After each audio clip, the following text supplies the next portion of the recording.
I want to welcome you to AROHO's Fellowship Homecoming. Homecoming, fellowship, those two words are great, aren't they?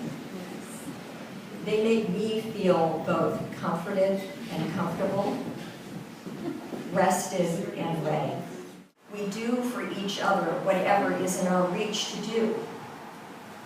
We give as funders, we give as fellows. Many of us have been both. Many of us are both tonight. I wasn't prepared for how much would be given back to me. Not just as a person who's a thinker, but also as a writer. I met extraordinary people who were interested in what I was writing and wanted to read what I was writing. My own writing, as a result of my relationship with this organization, took off. And so I was so excited when my friend Nicelle Davis came, and I'm just going to tell one thing about her. There was this one part when we were at the retreat, and she was giving a talk, and I can't even remember what the talk was on, but it was something about giving. And she had all these feathers in her bosom, so when she walked out on stage, you were like, whoa, she's got some knockers. And she started throwing the feathers out to the crowd until we all thought we were flying, and they just kept flying out. And I just remember thinking, like, this is it, we're flying. Please welcome Nicelle Davis. As much as I would like to be prepared for what AROHO does for you, I can't, because it's of the Spirit. And so I just wanted to say thank you to all of you that are here, to AROHO who does this, to Darlene, to Kate, to Nancy, to the 1,000 other names that change, that transform us. What happened to me this evening is I was going to talk about, there's a million different things that happen at AROHO. But what I can't seem to convey is like there's a magical happening that happens that's beyond even our understanding. And so one of the great gifts that I got at AROHO was this scarf, which is from an organization that Nancy is in charge of. And I can't explain it, but when they put the scarf over me, the name of the scarf is like, it's like a peace scarf, you know? And I can't tell you how turbulent and crazy my life has been, but it was amazing to have a group of women wrap me almost like gossamer, almost like a little caterpillar that's going to turn into a butterfly at any moment, which is a really cheesy, terrible thing to say, but it felt like it. It felt like 1,000 women had prayed over the threads of this scarf. And I was so humbled and so overwhelmed by it.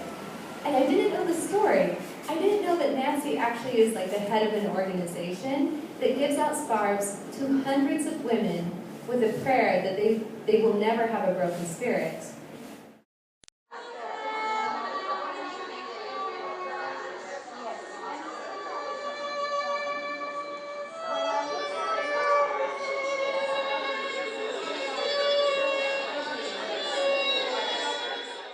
In the waves, we both listened. It is quiet between the waves. I like that sound, Joaquin said. It's the sound of peace, I replied. Joaquin was quiet. Maybe I'll be a peacemaker someday. Joaquin Paz Rodriguez, you already are, I answered him. He smiled and joined his sister to chase sandpipers. The sandpipers ran briskly before launching into the air. I can't name the third thing that makes water, but it is infinite and full of possibilities, like the space between the crashing waves. This also describes AROHO, infinite and full of possibilities. When I refer to AROHO, I'm not speaking of the physical place itself, though the spectacular setting of Ghost Ranch is unforgettable and inspiring, but temporary. AROHO is a virtual room, in between the noise and distraction of our everyday obligations. You are in this room waiting for me, just as I wait for you. And inside, we create, we work. And sometimes, I remind you that your stories and poems matter in the world, they transform. And sometimes, you remind me. The whole experience was, it was a bit of stone soup. Like stone soup, AROHO turned out to be about people bringing what they have and putting something together. So I imagine it's always different. I imagine you can't say what it is because it's whoever's in the room brings their creativity and creates something on the spot. As the painter's doing right now, we created something on the spot. I love the idea that of the virtual room, that we've created something that AROHO, the room of her own, is the world. It's everything. It's us. We carry it around with us, and we continue to create it. What an amazing experience it was, and it's really an experiment. It's not a set thing. There's no schedule. There's no formula. It's an ongoing experiment, which is a better way of living. It's a more creative way of living. And I'm finding just it moves into various parts of my life.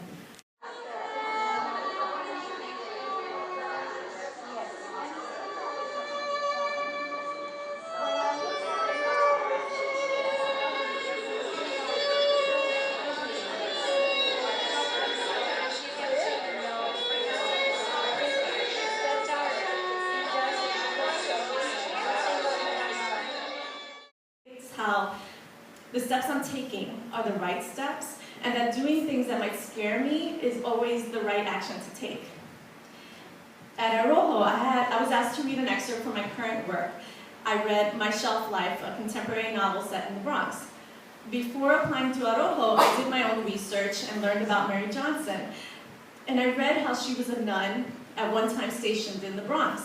And after reading my excerpt, I recalled how my aunts always talked about meeting Mother Teresa and how that was a big deal. And that night I connected the dots, and it hit me that Mary lived in the same exact neighborhood where my novel is set, that she probably walked by the exact same park, St. Anne's Park, and sat in the same bench where I imagined my protagonist sat.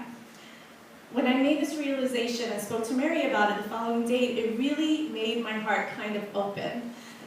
That in this life, there are no coincidences. AROHO cultivates a space where connections are made that truly extends outside of what we can ever imagine. Helps do that, but especially now in the time where the conversation about women in publishing is really, the question is really being forced to its crisis about our underrepresentation.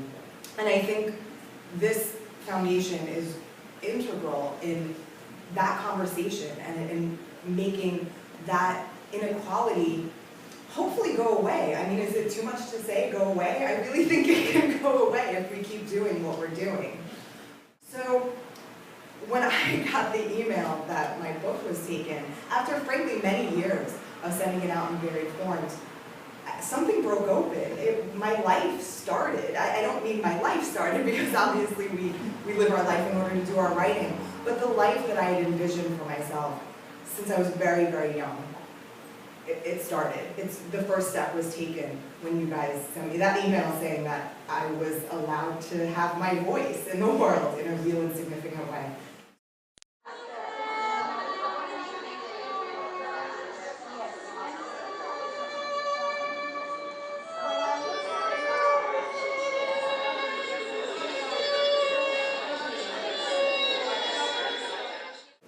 Eliot said that the poet and writer is the bastion against this abuse. Without her preservation and renovation of the language, civilization will decline. I believe this is true and that it is happening. This isn't asking for censorship or to limit us on how to tell our story. An example, I was told not to use the word malevolent in a poem because it is too hard to pronounce.